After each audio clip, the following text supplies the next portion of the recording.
तरीन डेवलपमेंट्स हैं जो आपके सामने रखनी है। एक मरतबा फिर पाक अफगान बॉर्डर पे कशीदगी का आगाज हो चुका है। अफगानिस्तान की साइड से पाकिस्तान की चेक पोस्ट पर अब से कुछ देर पहले हमला किया गया है। इस वक्त हैवी एक्सचेंज ऑफ फायर जारी है, लेकिन तशवीशनाक डेवलपमेंट्स ये हैं कि पिछले कुछ घंटों से जो हम मॉनिटर कर रहे थे अफगानिस्तान की फोर्सेस को, तो तालिबान के जो बदरी 313 यूनिट है, ये अफगान तालिबान का एक स्पेशल यूनिट है जो कि कमांडोज पर मबनी है। इसके साथ ही साथ सोवियत एरा के जो टैंक्स हैं वो भी ये पाक अफगान बॉर्डर पर पहुंचा रहे थे।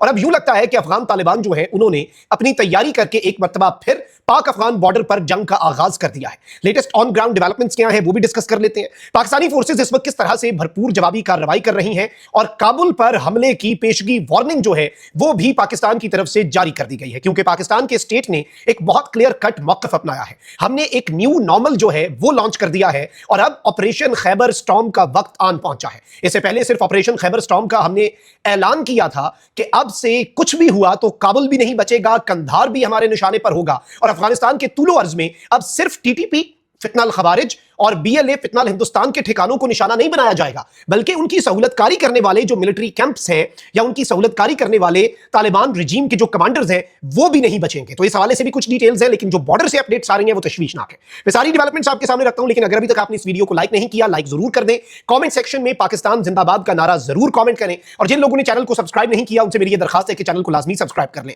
नाज़रीन इकराम, पहली डेवलपमेंट जो हमें मौसूल हुई है वो ये है कि हैवी क्लैशेस जो हैं वो कंधार चमन बॉर्डर जो है, जो एक तरफ पाकिस्तान और एक अफगानिस्तान के अंदर मौजूद तालिबान रिजीम की जो फोर्सेस हैं जिनके साथ अब ये एस्टैब्लिश हो चुका है कि सिर्फ अफगानिस्तान की फौज नहीं लड़ती, उनकी जो तालिबान रिजीम के फौजी हैं वो नहीं लड़ते, टीटीपी के खारजी भी इनके साथ लड़ते हैं। क्योंकि हमने जो गुज़श्ता जो तनाज़ा हुआ जिसमें इन्होंने 38 मकामात पर अटैक किया, हमने इनकी चेक पोस्टें तबाह की, अपनी लाशें छोड़कर भाग गए, हमने इनकी चेक पोस्टों पर अपने झंडे लहरा दिए और अभी भी पूरा नक्शा जो है वो तब्दील ही है। ये भी मैं आपको बता दूं, बहुत कुछ है जो अभी भी चल रहा है। लेकिन उस वक्त भी जो लाशें थी वहां पर अफगानिस्तान के अंदर तालिबान की रिजीम के फौजियों के साथ साथ टीटीपी वाले इनके चेक पोस्टों में खड़े होकर पाकिस्तान के खिलाफ लड़ रहे थे।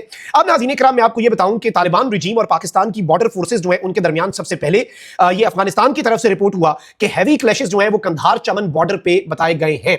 उसके बाद नाज़रीन इकराम, अफगान टेररिस्ट और इस्लामिक रिपब्लिक ऑफ पाकिस्तान की सिक्योरिटी फोर्सेस के दरमियान कुरम डिस्ट्रिक्ट जो है पाक अफगान बॉर्डर जिला कुरम, वहां पर शोरको सेक्टर है, शोरको सेक्टर के ऊपर इंटेंस फायर एक्सचेंज। एक होता है कि नॉर्मली एक रूटीन का कोई फायर एक्सचेंज, उधर से कोई एक गोली चली इधर से चल गई, वो वाला फायर एक्सचेंज नहीं। This is an intense gun fight which is undergoing right now. Pakistan इस वक्त भरपूर जवाब दे रहा है और पाकिस्तान के हवाले से मैं आपको पहले ही बता दूं कि पाकिस्तान की सिक्योरिटी फोर्सेस हर तरह की चीज के लिए तैयार है। जो गुज़श्ता अटैक था उसमें अफगान तालिबान ने ये एक्सपेक्ट नहीं किया था कि पाकिस्तान इतना स्ट्रॉन्ग रिस्पॉन्स देगा। उन्हें था कि बस सरहद तक ये कार्रवाई होगी, उधर से वो भी हमारी कुछ चेक पोस्टें उड़ा देंगे। लेकिन पाकिस्तान ने अपने फाइटर जेट्स, पाकिस्तान ने अपने ड्रोन्स, पाकिस्तान ने अपने एडवांस्ड जो इन्फेंट्री का पूरा पाकिस्तान का सिस्टम है, मार्टर गोले और पाकिस्तान के टैंक्स और एंटी टैंक गाइडेड मिसाइल्स, और पाकिस्तान ने कैलिब्रेटेड तरीके से इनकी चेक पोस्टों को तबाह किया। अब इस सारी सूरत हाल के अंदर दो बड़ी डेवलपमेंट्स हुई हैं जो इस जानिब एक क्लियर इंडिकेशन है कि ये अपने जख्म चाट रहे हैं। वो किस तरह से? वो इस तरह से कि एक तो इनके सोवियत एरा के जो टैंक हैं वो इन्होंने लाकर पाक अफगान बॉर्डर पे खड़े करने शुरू कर दिए।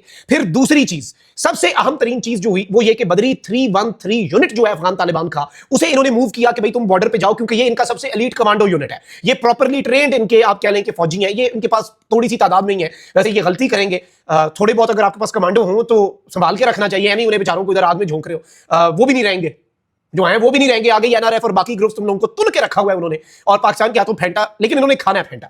फिर एक और चीज ये हुई है कि इन्होंने जो इनकी 201 कोर है, खालिद बिन वलीद कोर, उसके कमांडर को मुअत्तल करने का ऐलान किया और ये कहा गया कि उसे सस्पेंड किया जाएगा और ये ऐलान जो है ये कंधार में बैठे हैबतुल्लाह खुनज़ादा करेंगे, जो इनके सुप्रीम लीडर है। अब वो जो 201 कोर का इनका कोर कमांडर है भाई, उसकी भी ईगो का मसला है और ये कोई प्रोफेशनल मिलिट्री तो है नहीं, ये एक रोग एलिमेंट्स हैं इनके मकामी कमांडर्स और इसी तरीके से इनका निजाम चलता है। अब नाज़रीन इकराम, मैं आपको ये बता दूं कि दो जगहों के ऊपर, बल्कि अभी ये व्लॉग रिकॉर्ड करते हुए मेरे पास जो अपडेट आई है वो ये है कि एक कुरम एजेंसी और दूसरा शुरका का एरिया जो है, इन दोनों जगहों के ऊपर इस वक्त हैवी एक्सचेंज ऑफ फायर जो है वो पाकिस्तान की सिक्योरिटी फोर्सेज और अफगान तालिबान जो है उनके दरमियान जारी सारी है। और इस सारी सूरत हाल में ये चीज भी समझ आती है कि अब तो भारत जो है उसमें जो इंपॉर्टेंट मीटिंग हुई, जो हालिया ये पाक अफगान जंग हारे हैं अफगानिस्तान वाले, उसके बाद इन्होंने भारत से एयर डिफेंस सिस्टम और भारत से लॉजिस्टिकल और इंटेलिजेंस सपोर्ट और सैटेलाइट सपोर्ट मांगा है। तो ये अब भारत की शय पर, भारत की ईमा पर कोई और एडवेंचर करेंगे, इसके पाकिस्तान के पास 100% शवाहिद मौजूद है। और पाकिस्तान की सिक्योरिटी फोर्सेज ईस्टर्न और वेस्टर्न बॉर्डर्स दोनों पर हाई अलर्ट पे है। इसीलिए अफगान तालिबान की जो फौजें हैं उन्हें इस वक्त भी भारी भरकम जवाब दिया जा रहा है। उसी तरीके से देख के एस्केलेशन लैडर, और इंटरेस्टिंगली जो एस्केलेशन लैडर है उसे पाकिस्तान ने अपने हाथ में रखा हुआ है। ये 2 दिन पहले तक इन्होंने पहली सीज फायर की दरखास्त की, हमने रिजेक्ट की, दूसरी की चंद घंटों बाद वो रिजेक्ट की, तीसरी इन्होंने कतर के थ्रू की, हमने पोलाइटली कतर को रिफ्यूज किया कि भाई आपके मुल्क में दुआ एग्रीमेंट हुआ था, याद करा दो, हम जंग रोक देते हैं, वो अपना दहशतगर्दी की सरपरस्ती रोक दें। फिर इन्होंने कहा कि सऊदिया के पास भागे भागे जाते हैं, पाकिस्तान और सऊदिया बहुत अच्छे दोस्त हो गए हुए अब तो और ज्यादा, तो सऊदिया की मानेंगे। पाकिस्तान ने पोलाइटली सऊदिया को भी रिफ्यूज कर दिया।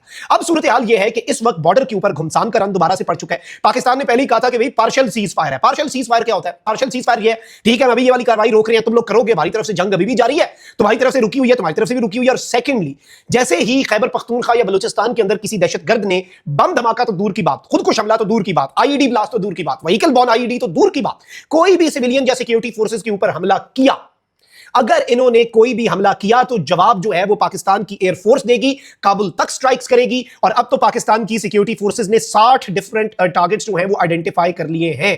और ये जो 60 टारगेट्स हैं ये अफगानिस्तान के 5 सूबों में हैं, जहां पर टेरर कैंप्स और खवारिज के कैंप्स हैं, नूरिस्तान, कुनड़, नंगरहार, पख्तिका और खोस्त। और इन 60 के 60 जो ठिकाने हैं, इन पर अभी भी पाकिस्तान के पास एक अनफिनिश्ड एजेंडा है। अब अफगान तालिबान की जो ये तालिबानी रिजीम है, ये बेसिकली पाकिस्तान को बहुत बेहतरीन चांस दे रहे हैं, लेकिन इन्हें यह समझ नहीं आ रही कि ये नक्शा भी तब्दील करवा बैठेंगे। और पाकिस्तान ने जो चेक पोस्टों के ऊपर कब्जे किए, पाकिस्तान के जो परचम लहराए, पाकिस्तान ने जो फुटेजेस जारी की, अब इस सारी सूरत हाल के अंदर पाकिस्तान जो है वो एक बहुत ही डिफरेंट तरीके से चीजों को लेकर चल रहा है। और पाकिस्तान के स्टेट की पॉलिसी भी यही है। और इस वक्त भी इनका जो हैवी एक्सचेंज ऑफ फायर है उसमें पाकिस्तान के ड्रोन्स जो है वो एक्टिव हो चुके हैं। पाकिस्तान की एरियल पावर जो है वो इस वक्त एक्टिवेटेड है। हम सर्वेलेंस के लिए अभी उसे यूज कर रहे हैं, शायद हम अपनी एरियल पावर जो है उसे अनलीश करें इनके ऊपर। आज की रात इंपॉर्टेंट है और कितना अपना नुकसान करवाना है ये तालिबान रिजीम के अपने हाथ में। यानी हमें जो लेटेस्ट पाकिस्तान के सिक्योरिटी जराये से खबर मिली है वो ये है कि ये अफगान तालिबान जो है, तालिबानी रिजीम के जो फौजी हैं, ये अपने टैंकों के साथ पाकिस्तान के साइड के ऊपर हमलावर हुए। और इन्होंने असल मंसूबा जो था वो ये था कि इन्होंने टीटीपी के दहशतगर्दों को इन्फिल्ट्रेट करवाना था ताकि पाकिस्तान में दहशतगर्दी करवाई जा सके। तो अब जिला कुरम में सरहद पार से तालिबान और दहशतगर्दों की बिला इश्ताल फायरिंग पर पाक फौज की मौसर जवाबी कार्रवाई से तालिबान की मुतअद्दिद चौकियों को एक मरतबा फिर शदीद तरीन नुकसान पहुंचाए। सिक्योरिटी फोर्सेज ने तालिबान के एक टैंक के परखच्चे भी उड़ा दिए हैं। डेवलपिंग सूरत हाल है, मजीद डेवलपमेंट्स भी हमें मौसूल हो रही हैं, लेकिन ये एक बहुत बड़ी अपडेट है। यानी it entirely depends on them कि उन्होंने कितनी फेंटी खानी है, उन्होंने अपना कितना नुकसान करवाना है, उन्होंने कितनी चपेड़ें खानी है, ये सब कुछ इनके अपने हाथ में है। एंड आई रिपीट, पाकिस्तान की सिक्योरिटी फोर्सेज इस वक्त भी ये जो कुरम एजेंसी में शोरको एरियाज के अंदर इस वक्त इन्हें मुकम्मल तौर पे मुंह तोड़ जवाब देने में मसरूफे अमल है। कमेंट सेक्शन में पाकिस्तान जिंदाबाद जरूर लिखें, अपनी राय का इजहार करें। मेरी बिल्ली मुझे म्याऊं के मिसदाक अब ये पाकिस्तान से पंगा लेने की जो कोशिश कर रहे हैं तो इसका इन्हें भरपूर हर तरीके से जवाब दिया जाएगा और इनका सॉफ्टवेयर अपडेट किया जाएगा। अल्लाह निगहबान, पाकिस्तान जिंदाबाद।